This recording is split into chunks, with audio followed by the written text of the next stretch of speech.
Yes, it was a lot of fun, wasn't it? Bye-bye. A lot of fun. Like brain surgery.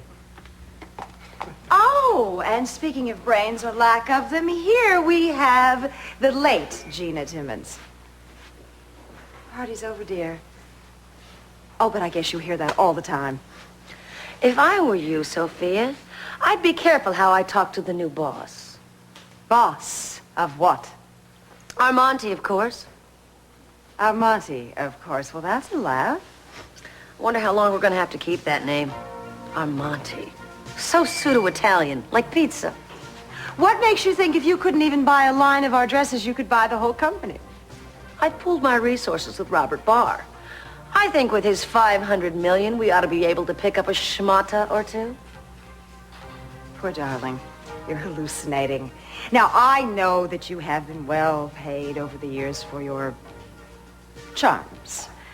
But why do you think anyone would buy you an entire empire to play with if it were for sale, which it's not? Who said anything about buying it? The big boys just go in and take what they want. Or have you forgotten what it was like when you lived with Cece? No, I haven't, Gina, but apparently you have, because Cece Capwell is going to grind your little boyfriend into dog food. But that's really all right, because then you won't starve. Well, let's just see which bitch goes hungry, shall we? Oh, threats. Oh, you're threatening me. Oh, please don't make me laugh. However, I still am howling at the idea of you taking over Armonte. Well, someone should take it over.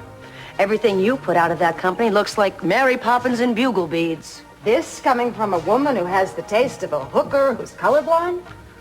You want to talk about taste, Sophia? You look like you just stepped out of an old episode of Charlie's Angels. Excuse me. Whoa, I'm sorry. This is not the time or the place for this. I'm going to have to ask you to leave. All right? You really are a Capwell, aren't you?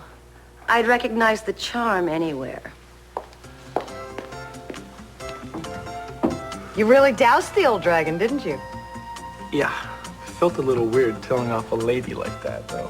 Relax, kid, that's no lady. Actually, telling off Gina is kind of like playing polo. It's the Capwell family's favorite sport.